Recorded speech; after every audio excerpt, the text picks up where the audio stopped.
Bagaimana sebenarnya Prof sampai ke karir yang sekarang ini seorang profesor yang malang melintang di internasional dan juga di nasional?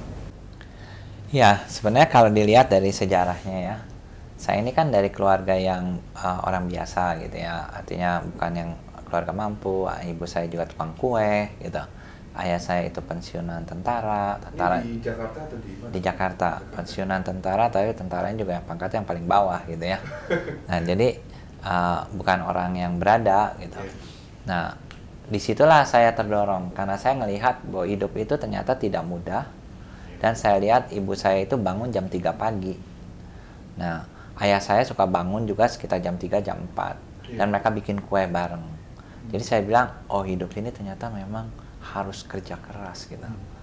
Nah, ini menginspirasi saya bahwa saya pun harus kerja keras. Jadi itu sebabnya SMP dan SMA itu saya kerja keras. Saya belajar mungkin lebih dari yang lain. Kalau misalnya belajar buku, katakan dulu belajar buku fisika. Orang-orang mungkin belajar buku hanya dari buku yang ada di sekolah. Saya enggak. Saya pergi ke Senen cari buku-buku loak karena memang nggak punya uang gitu.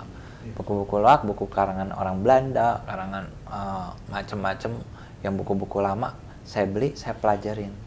Jadi itu yang mendorong saya terus untuk mendalami, ternyata memang kuncinya di sini kalau mau berhasil kerja keras. Nah, kalau saya dari SMA, saya waktu itu ambil keputusan untuk ke jurusan fisika Universitas Indonesia. Lalu dari UI saya sempat ngajar di satu SMA. Kemudian setelah itu saya pergi ke Amerika, dapat beasiswa. Kebetulan waktu itu beasiswa dari Amerika, jadi orang Amerika datang ke Indonesia menginterview orang-orang di beberapa universitas tertentu, dan kebetulan salah satunya mereka interview di UI dan saya ada di situ, jadi saya diinterview. Dan ya kembali tadi kerja keras, dengar mau diinterview mati-matian saya siapin. Nah, teman-teman saya banyak yang nggak siapin, mereka pikir udahlah interview lulus oke, nggak juga nggak apa-apa. Coba-coba aja. Nah iya, nah saya mati-matian siang malam belajarin pokoknya khusus buat interview gitu.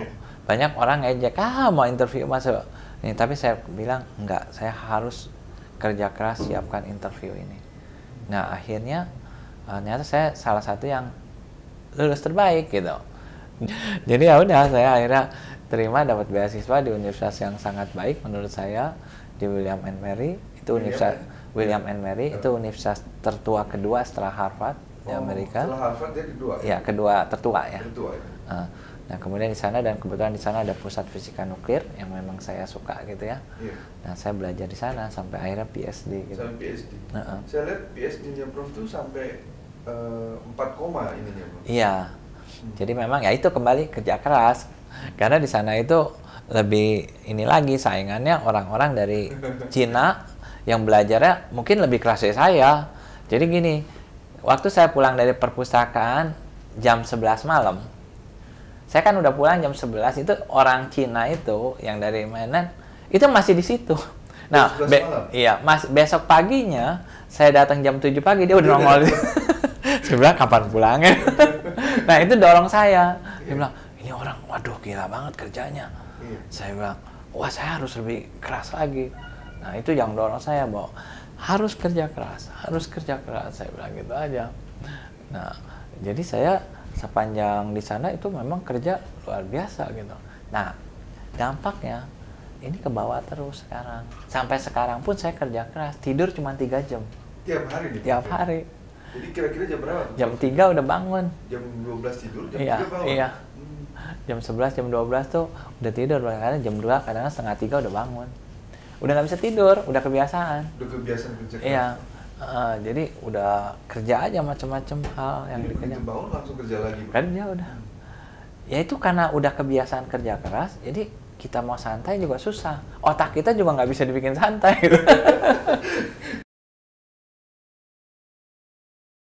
Saya memulai beberapa olimpiade, tapi juga memulai membawa anak-anak Indonesia untuk olimpiade. Nah, ini juga unik. Saya kan milih waktu itu ke William and Mary. Iya. Nah, uniknya begini, ternyata di William and Mary itu tahun 93 diadakan Olimpiade. Nah, waktu saya ngelihat Olimpiade ini, wah saya bilang, kok Indonesia nggak ikut ya? Nah, lalu kalau saya cari-cari info, gimana kalau mau ikut? Wah nggak bisa tuh kalau ngikutnya mesti apa? Mesti jadi observer dulu. Wah kalau observer dulu saya bilang nggak bisa. Lalu, nah terus saya agak sedikit KKN, karena dosen saya kan panitianya, kan di William and Mary kan, itu semua jadi panitia kan dosen. Saya bujukin, kita mau bawa siswa boleh dong. Aturannya nggak boleh mereka bilang. Nah terus udah gitu nggak boleh. Ya boleh lah, kita bujuk-bujuk akhirnya boleh. Nah begitu boleh, terus udah gitu Filipina yang dengar Indonesia boleh, daftar juga. Akhirnya dia dibolehin juga. Jadi Indonesia wakilnya Prof gitu ya? Enggak, waktu itu saya sebagai pimpinan. Oh. Nah kemudian kita ambil timnya dari SMA-SMA di Jakarta. Kita ambil, dapat 5 orang, di training di Amerika. Di tempat saya kuliah itu kita pakai perpustakaan sana. Nah akhirnya kita di Olimpiade tahun 93 itu dapat perunggu, lumayan. Kita dapat peringkat itu pertama kali? Pertama, dari 42 negara peringkat 16 baru pertama kali. Saya bilang wah ini luar biasa. Nah saya cuma lihat waktu itu, wah ini ternyata menarik sekali gitu. Benar orang Indonesia mampu nih. Nah ini yang dapat perunggu sekarang. Dia dapat PhD dari Princeton. Sekarang dia kerja di IBM Lab di Amerika.